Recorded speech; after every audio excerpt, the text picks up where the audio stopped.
Ang mga aralin sa video na ito ay una, alamin natin at unawain ang kahulugan ng mga piling salita na ginamit sa teksto. Ikalawa, unawain natin kung ano nga ba ang banghay sa maikling kwento. Ikatlo, tukuyin natin ang mga banghay ng maikling kwento.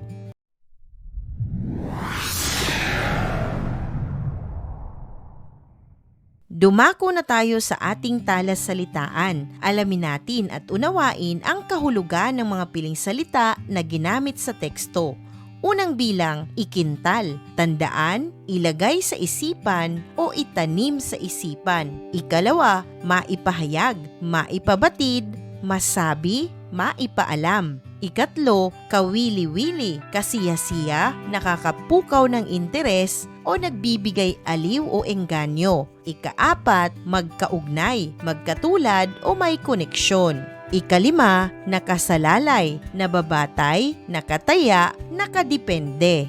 Ikaanim, mailahad, maipahayag, maipaliwanag. Ikapito, suliranin, problema, hamon o balakid, kondisyon na nangangailangan ng solusyon. Ikawalo, sangkot, pagiging bahagi, may kinalaman o kasama. Ikasyam, makamtan, makuha, maabot o marating. Ikasampo, kasukdulan. Sukdulan, pinakamatinding antas o pinakamataas na estado ng isang bagay o damdamin. Ikalabing isa, pinakapinanabikan, pinakainabangan o pinakakinasabikan.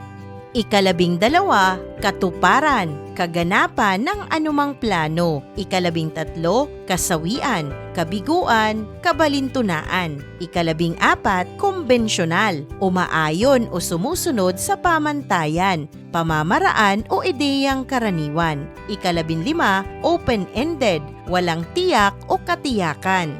Sa pagpapatuloy ng ating aralin, unawain natin kung ano nga ba ang banghay sa maikling kwento. Narito ang kahulugan.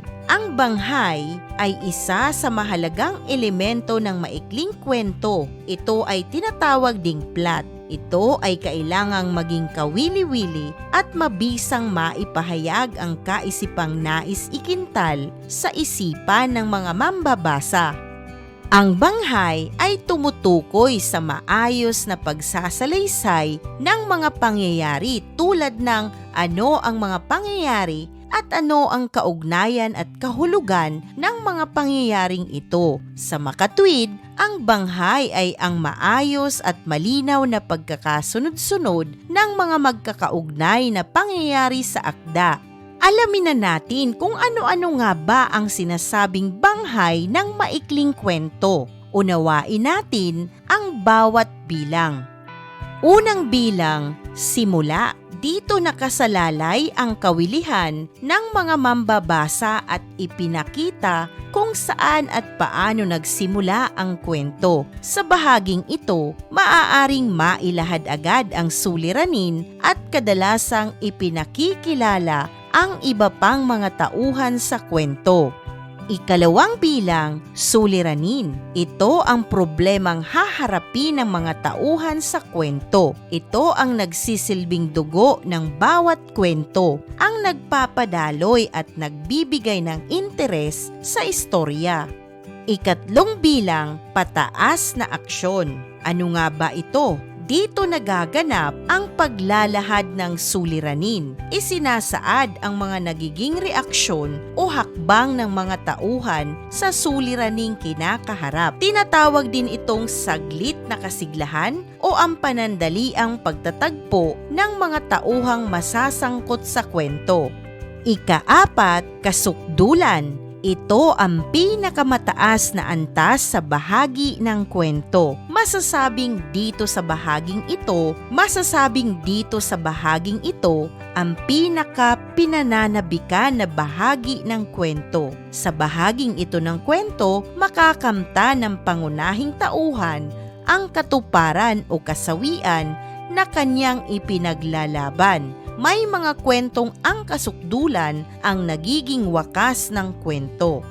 Ikalima, pababang aksyon. Dito makikita ang kakalasan. Sa kakalasan ng mga kumbensyonal o tradisyonal na kwento, dito binibigyang kasagutan ang mga suliraning inilahad sa kwento. Maaaring masasagot sa bahaging ito ang lahat ng tanong na nasa isipan ng mambabasa.